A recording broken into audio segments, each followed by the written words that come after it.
Welcome to Wealth Up, a channel about personal finance and building wealth. If you're thinking about investing but not sure how to start, you're at the right place. I'll be sharing two great platforms for levels with all experience, including beginners. If you're new to investing and are unsure how to even start, you're on the right path. The fact that you're thinking about how to start means that you're well on your way. Note that I am not sponsored and this is my unbiased opinion. I'll be reviewing M1 Finance and Robinhood. They are both great platforms for beginners, but offer different perks. First, let's review M1 Finance. M1 Finance is an investment platform that is free for the basic service. They also have other services such as debit cards, but I won't go into detail here. M1 is unique compared to most other investment platforms. M1 invests using pies. Yes, pies, but not the kind that you eat. It is exactly what it sounds like. You build a pie with the investments that you want. You pick the index funds, the stocks that you want to invest in, and it allows you to buy partial shares. This means that you don't need the full amount of one share, but can buy part of a share. Then you assign the percentage for each selection. It should total 100%. Then you add money to the account. It will invest the money into the breakdown that you assigned for that given pie. As an example, if you invest into the index fund VOO, VT-SAX, and two individual stocks, Tesla and Apple, these will be the slices of the pie. This is not my investment and just an example. For the example, let's put the majority into index funds. Let's say 40% to each, and then 10% to each stock. Now, when you deposit $100 into your M1 account, it will invest $40 into VOO, $40 into VT-SAX, $10 into Tesla, and $10 into Apple. And every time you add money into your M1 account, your money will be split up in this manner. Of course, you can go in and adjust the percentages and add other investments at any point. You can set up the investments to be automated where the money is transferred automatically from a bank account into M1. This will let you invest without having to think about it. Of course, you can also transfer money at any point and do a one-time transfer. The pie setup is a great feature if you know where you want to invest, as it allows you to regularly invest with minimal work. You're also able to reinvest the dividends. Lastly, the platform is very easy to use and intuitive. I have an M1 account and have an automated investment set up for a pie that I made. This account is hands-off and I don't spend much time making changes or adjustments. Now let's talk about some of the limitations. M1 is not the best for buying individual stocks. If you want to buy individual stocks, you can adjust the percentages in your pies, but it's not necessarily straightforward. This brings me to another point. You should avoid putting any slice at 0%. If you do, it will sell that investment.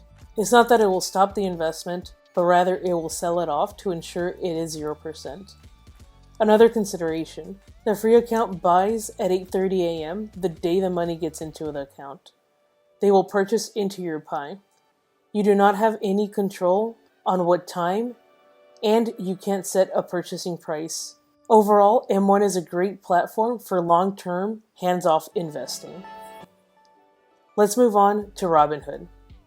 Looking past the recent controversies, Robinhood is an investment platform that allows you to buy individual stock, index funds, and even crypto. Note that Robinhood is actually holding the cryptocurrency and you are not. Take note here if you want to invest in crypto. Like M1, Robinhood is commission-free unless you want to pay for a gold account. You can also buy partial shares. With the free account, Robinhood gives you $1,000 in credit to invest while the funds are transferred. This is a great feature because it lets you invest as soon as you transfer the money and you don't have to wait for the funds to hit the account. If you need a higher credit, you will have to opt for an account that is no longer free. Once the funds are available in your account, you can search for the investment and buy. You can choose how you want to invest in dollars, in number of shares, and you are also able to set the buying price. Unlike M1, you can take advantage of the market dynamics in real time. If there is a dip in the market and you want to buy, you can do so. Or if you want to sell, based on the market's response, you can do that too. You also have the ability to set up recurring investments. This means that the money is automatically withdrawn and invested as you stated. Now let's talk about some of the negatives. Of course, the first is the recent news of the platform. It depends on how you feel about what happened.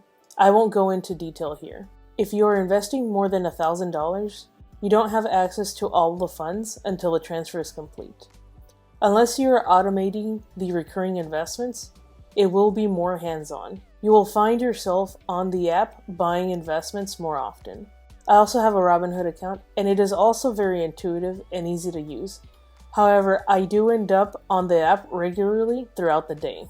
I will say that comparing the two platforms, M1 is a great way to invest hands-off.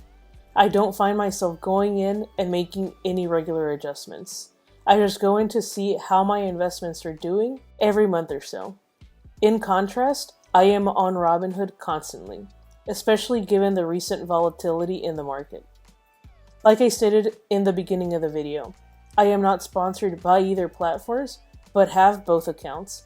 I like them both and they each have their advantages and disadvantages. It really depends on what you are looking for. You could also end up having one of each, just like I do. I hope that you have found this video useful. Don't let the information overload you and keep you from moving forward with your investing journey. Pick the platform that works best for your strategy and start. If you want or need something different in the future, you can make those changes in the future. If you have found this video useful, be sure to give it a thumbs up and subscribe to the channel to see upcoming videos. If you want to see regular content, you could add me on Instagram at wealth_up. Thanks again for watching, and I'll see you in the next one.